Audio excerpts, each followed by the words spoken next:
Assalamualaikum warahmatullahi wabarakatuh. Hello guys, teman-teman edukatif sekalian. Bagaimana kabar kalian hari ini? Semoga kalian dalam keadaan sehat walafiat. Tetap jaga kesehatan kalian, jaga imun kalian, jaga iman kalian.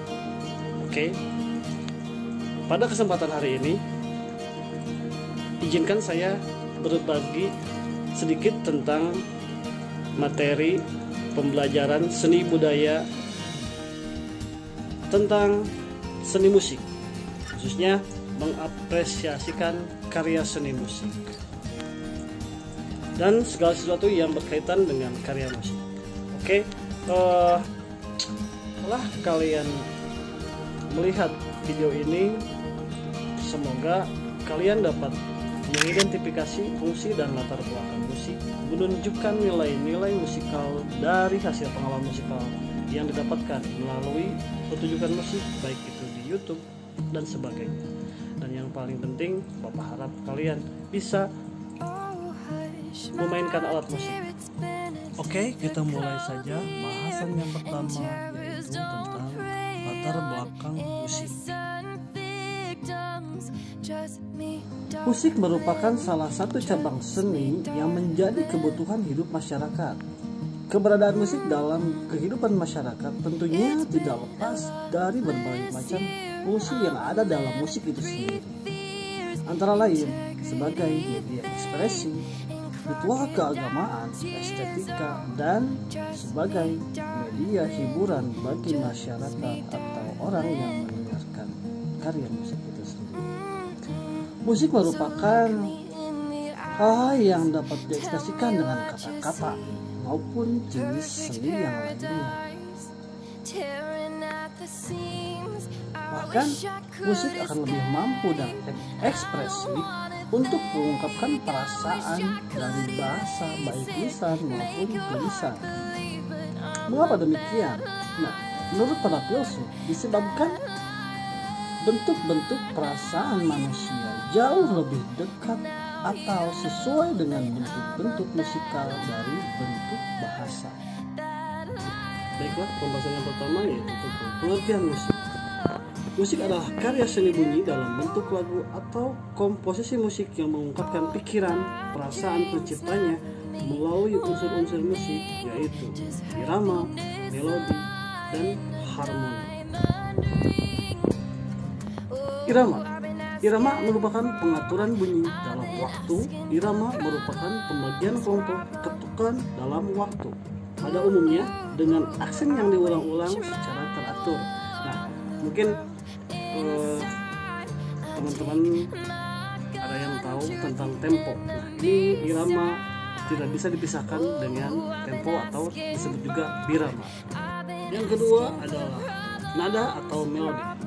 Nada atau melodi merupakan serangkaian nada-nada yang kesemuanya merupakan suatu kesatuan arti atau tinggi rendahnya nada serta kuat dan lembutnya alunan nada yang dapat memberikan kesan emosional.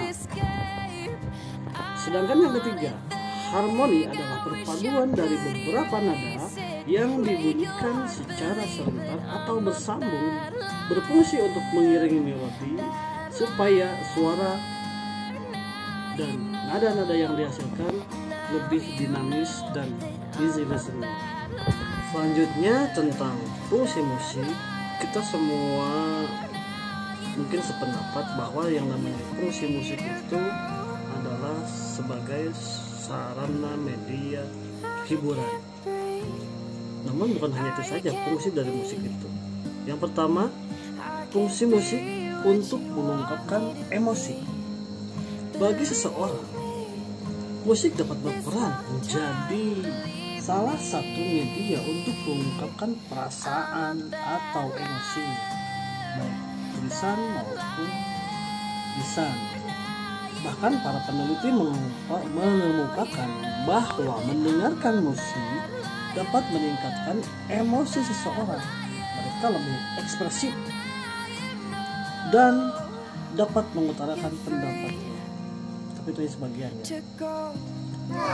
Dan fungsi yang kedua yaitu fungsi musik sebagai sarana komunikasi. Maksudnya Musik dijadikan sebagai sarana komunikasi dalam hubungan sosial bermasyarakat. Musik merupakan bahasa yang universal.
Suara bass stereonya dan juga techno, jadi kita cenderung yang mendengarkan akan lebih semangat.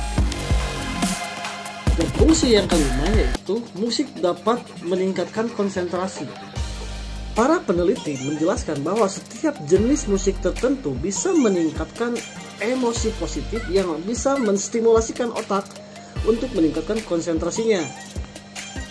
Nah, dalam sebuah studi yang dilakukan Susan Hallam, profesor pendidikan dan psikologi musik dari Universitas London, mengungkapkan bahwa anak-anak yang rutin mendengarkan musik klasik mengalami peningkatan konsentrasi dan kemampuan dalam mendengar. Yang keenam, fungsi musik dapat meningkatkan IQ dan proses belajar.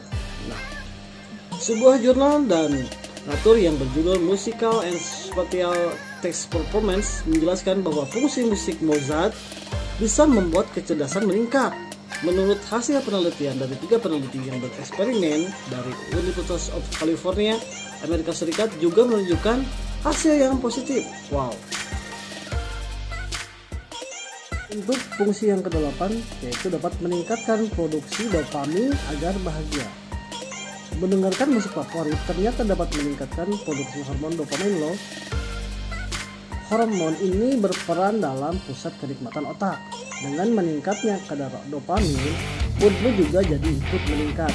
Itu sebabnya segala macam gejala bad mood yang menyertaimu saat belajar atau bekerja dapat mereda selama kamu mendengarkan musik. Jadi, fungsi musik ini bisa membuat orang merasa tenang dan bahagia.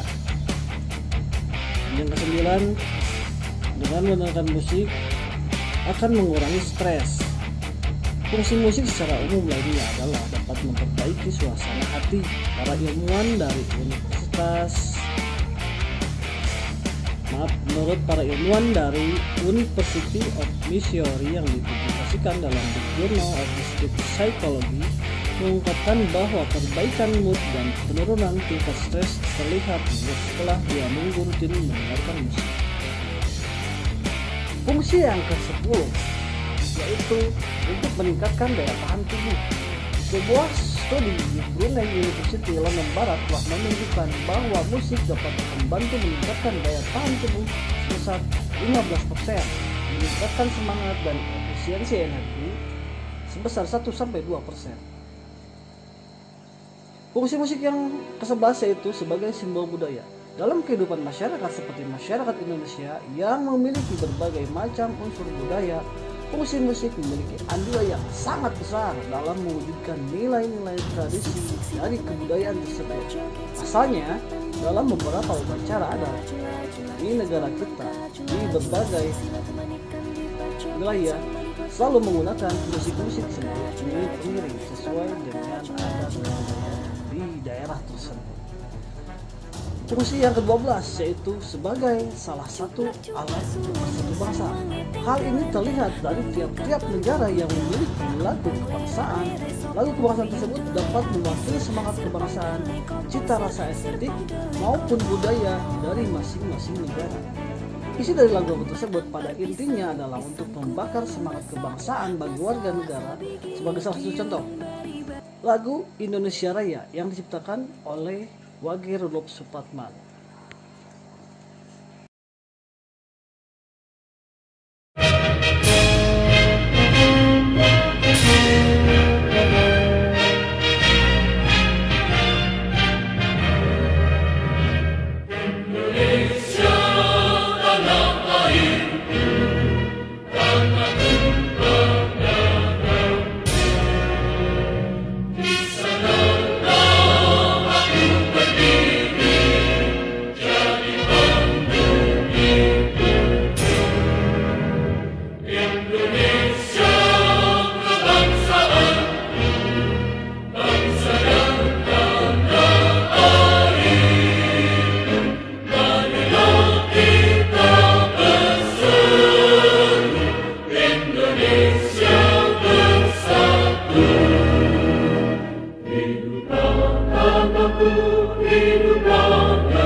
Itulah pemaparan secara singkat tentang 12 fungsi seni musik. Mohon maaf bila banyak ada kata-kata atau informasi yang salah. Mungkin untuk video kali ini cukup sekian. Sudah menonton, semoga bermanfaat. Ketemu lagi di video selanjutnya. Assalamualaikum warahmatullahi wabarakatuh.